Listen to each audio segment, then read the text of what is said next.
오늘 아침 뉴스의 맥을 짚어드리는 시간 뉴스연구소, 오늘도 두 분의 연구위원 함께합니다. CBS 김광일 기자, 뉴스톱 김준일 수석 에디터, 어서 오십시오. 안녕하세요. 예, 첫 번째 뉴스 어디에 주목할까요? 늘공, 전문가 그리고 여성. 예, 윤석열 정부 2기 내각 어제 발표가 됐습니다. 네, 제가 어제 이번 주 중에 두 번에 나눠서 할 수도 있다 이렇게 말씀을 드렸잖아요. 네. 일단 어제 6명을 했고요. 아마 조만간 또 추가 발표가 있을 것 같아요.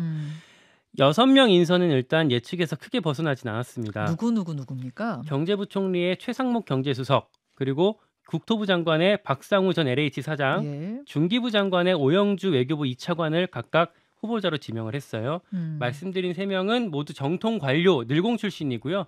오영주 후보자 기억하실지 모르겠어요. 최근에 뉴스쇼 출연했던 2차관입니다. 출연했었죠. 근데 이 외교부 2차관이고 사실 어제까지 제가 들리는 이 개각설로는 여성부 장관 이야기도 있었는데 중기부 장관에 발탁이 됐네요. 그러니까 중소기업이 외국에서 이렇게 일을 하는 데 있어서 외교 이런 쪽의 역량도 필요하다라는 판단이 깔려 있다고 합니다. 예. 전문가 출신도 몇몇 보였는데 농림부 장관의 송미령 전 농촌경제연구원 선임연구위원, 해수부 장관의 강도형 해양과학기술원장, 예. 보훈부 장관엔 강정혜 전 숙대 총장이 각각 지명이 됐고요. 여성 후보자가 3명이나 되네요. 네, 절반? 말씀드린 6명 중에서 3명이나 여성이었어요. 오영주, 송미령, 강정 3명이었는데 네. 교체된 기존 장관 6명 중에서는 여성이 1명이었잖아요. 이영 1명이었는데 1명에서 3명으로 늘어났으니까 나름대로 균형에 신경 썼다 이렇게 볼 수가 있겠습니다. 여성 인재 찾으라라고 윤석열 대통령이 지시를 했었대요.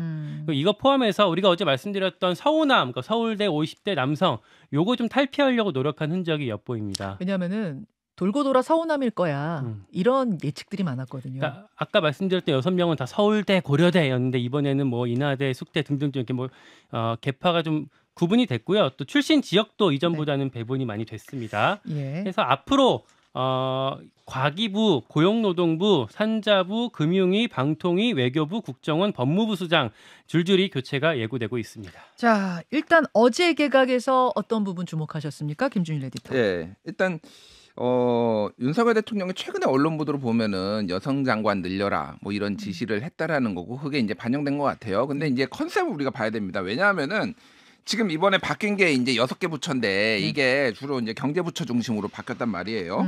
그리고 지금 유임이 거의 유력시 되는 거는 이제 교육부, 통일부, 국방부, 행안부, 문체부, 산자부, 뭐 복지부, 환경부, 공정위 등은 이제 거의 유임이 확실시 되고 있어요. 뭐 이 중에서 일부 바뀔 수도 있지만 그러면은 교체가 앞으로도 검토되게 남은 게 과기부, 외교부, 법무부, 노동부, 여성부, 금융위, 그리고 공석인 방통위, 국정원 이렇게 있습니다. 예. 근데 이걸 나눠서 했잖아요. 1차잖아요. 그러니까 컨셉을 잡아서 했다.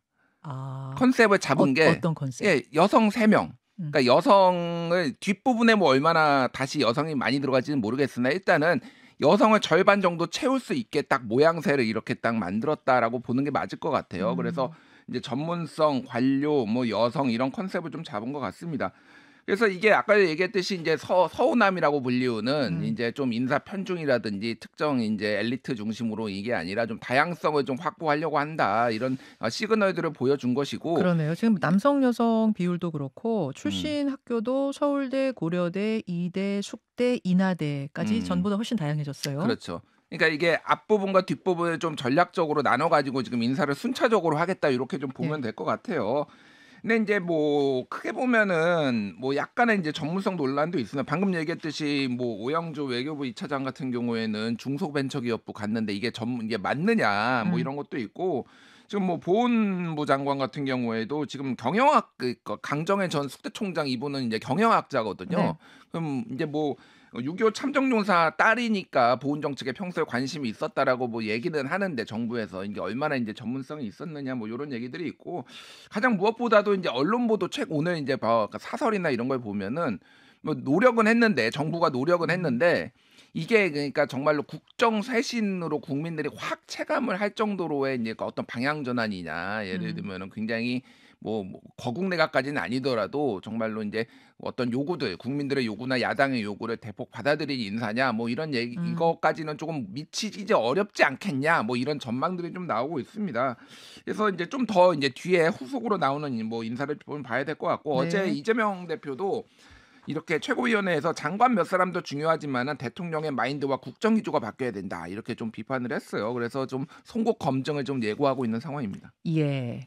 전체적으로 어제 보면은 안정형을 택했다. 이렇게 볼 수 있을 것 같아요. 관리형, 안정형. 그러다 보니까 이거 쇄신은 좀 부족한 거 아니야라는 또 비판도 나오기도 하는데 어쨌든 이번 개각의 핵심은 안정적 관리형 인사. 이렇게 볼 수 있을 것 같고 취지 자체가 그렇습니다. 그렇게 봐야 되죠. 네. 잠시 후에 홍익표 원내대표 만납니다. 이제 인사청문회가 있을 텐데 그래서 야당이 어떻게 바라보는가가 중요하잖아요. 제가 질문하도록 하죠. 다음으로 갑니다. 혁신이 헛바퀴.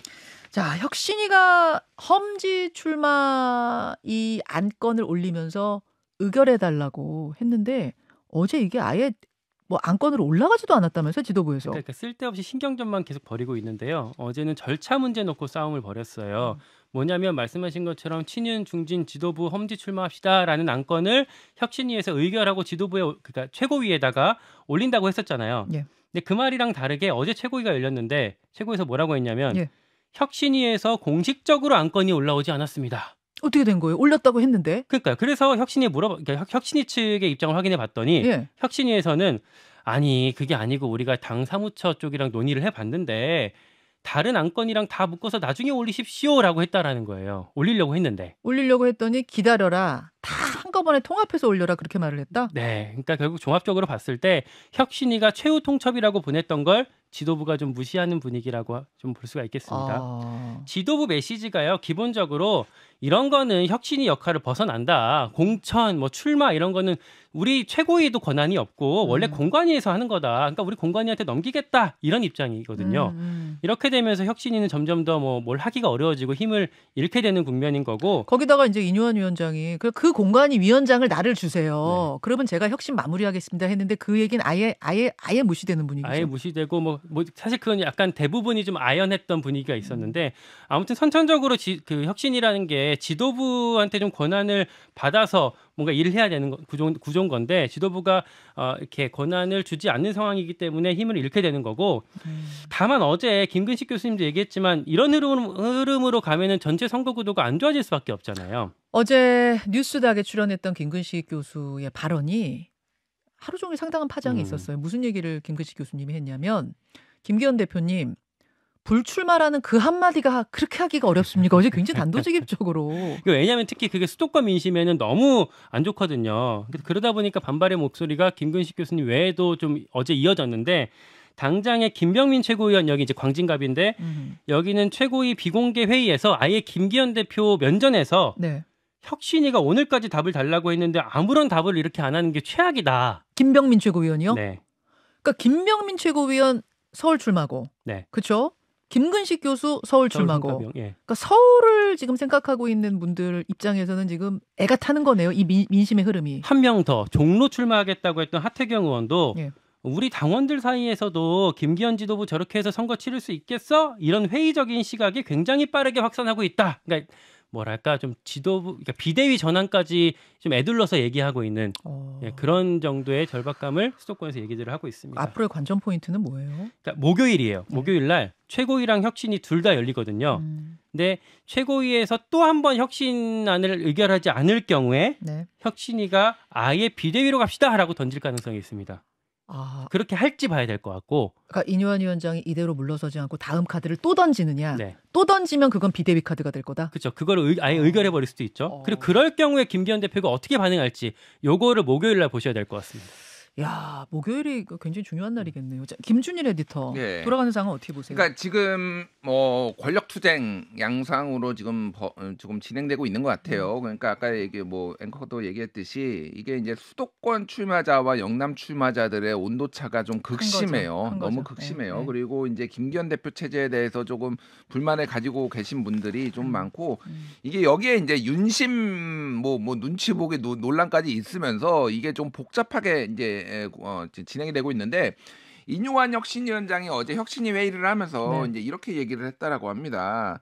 지금 조기 해체야말로 지도부가 가장 원하는 것이다. 조금 기다려보자. 뭐 이런 얘기를 했다라는 거야. 그러니까 지금 혁신위의 혁신안들이 거의 다 무시되고 있으니까 일부 혁신위원들이 야, 이거 뭐 우리 지금 뭐 조기 해체해야 되는 거 아니야? 그냥 해산하는 거 아니야? 뭐 이런 얘기들이 나오니까 네. 기다리자라는 거는 지금 조기 해체한다고 해서 지도부가 눈 하나 깜짝하겠냐. 근데 그 맥락인즉슨 그래서 김광희 기자가 방금 얘기했듯이 혼자 죽지는 않겠다. 해체를 하게 되면은 우리 해체할 테니까 비대위로 갑시다라는 거를 의결을 할 수도 있다라는 거예요, 지금. 그러니까 지난주에 뉴스쇼 출연했잖아요. 그게 이제 인유한 위원장의 마지막 인터뷰 아닙니까? 오늘 기준으로.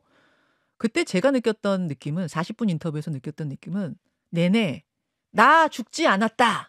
이대로 죽지 않을 거다. 이 느낌을 팍팍 풍겼어요. 인유한 위원장이. 그 느낌으로 봐서는 이대로 그냥 아무 카드 없이 조기 해산 이렇게 가지 않을 것 같긴 해요. 그렇죠. 네. 그래서 그러니까 인유한 위원장은 어쨌든 성공한 혁신위원장으로 좀 남고 싶어하는 거는 강한데 지금 상황에서는 이제 선택할 카드 자체가 매우 이제 좀 선택지가 좁아진 상황이라면은 결국은 당을 위해서 본인이 희생하는 방식으로 그래서 비대위까지 요구할 가능성이 있는데 그러면은 이제 이게 좀 복잡한 양상인데 네, 그렇죠. 최고위원 5명 중에 4명이 사퇴를 해야 되는데 지금 전체적으로 보면은 김병민, 장해찬은 조금 김기현 체제에 살짝 이제 뭐 등을 돌렸다까지는 아니고 조금 비판적으로 살짝 거리를 두는 상황이고. 근데 김병민 최고와 장해찬 최고 사이에도 또 온도차가 있어요. 네, 거기에도 장해찬 최고는 온도차가 그렇게 있고. 세게 지도부 비판하지 않아요. 장해찬 그렇죠. 최고는 뭐 좀 거치게 얘기하면은 윤심을 바라보고 있다. 윤심이 어떻게 움직이나를 좀 보려고 하는 것 같고 새로운 뭐 김석기라든지 뭐 이런 분들 또 있고 뭐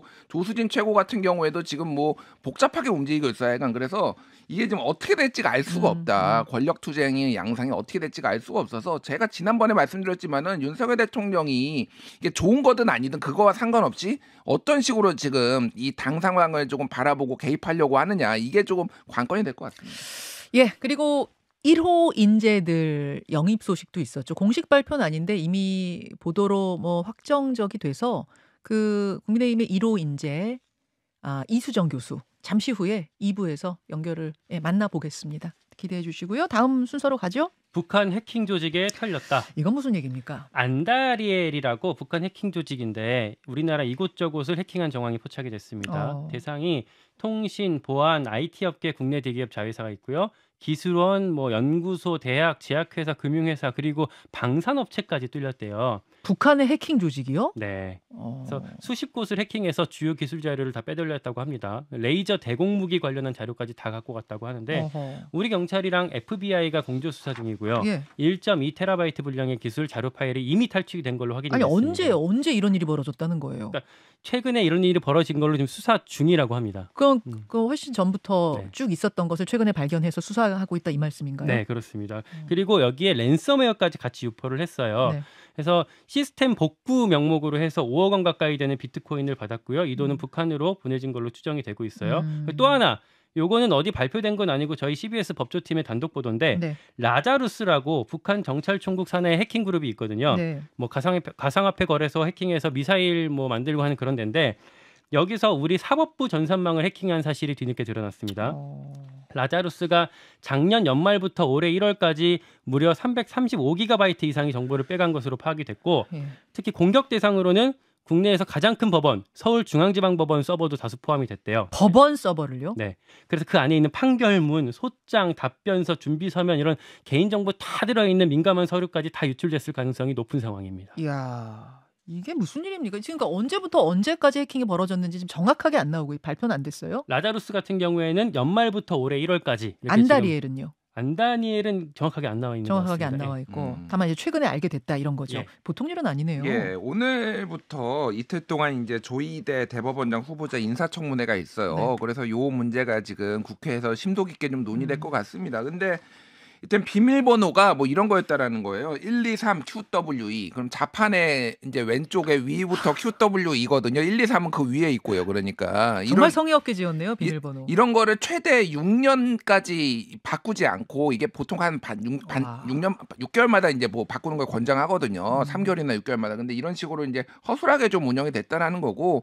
그래서 전체적으로 보면은 요즘 털린 데가 너무 많습니다. 이래저래 털리는 것도 많고 전산망 고장도 많이 나고 그러는데 이게 총체적으로 좀 정부 차원이나 이런 행정기관들이 좀 점검을 해봐야 되는 거 아닌가 그런 생각이 듭니다. 특히 이제 내년 총선에서 만약에 뭐 북한이 막 사이버 공격이라도 한다든지 이럴 경우에는 나라가 대혼란에 좀 빠질 수가 있을 것 같아요. 그래서 예. 미리미리 좀 대비를 해야 될 것 같습니다. 보니까 안단 일이요. 네. 북한에서 접속한 시기가 작년 12월부터 올해 3월까지로는 나오더라고요. 예. 근데 이게 피해 시점 이런 것들은 약간 더 파악이 필요해 보입니다. 그리고 그게 최초 시점인지 아니면 그 전에도 접속했는데 우리가 몰랐던 건지도 다 조사해야겠네요. 아직 이번 수사 기회에. 중입니다. 예. 예. 수고하셨습니다. 고맙습니다. 김현정의 뉴스쇼는 시청자 여러분의 참여를 기다립니다. 구독과 좋아요, 댓글 잊지 않으셨죠? 알림 설정을 해두시면 평일 아침 7시 20분 실시간 라이브도 참여하실 수 있습니다.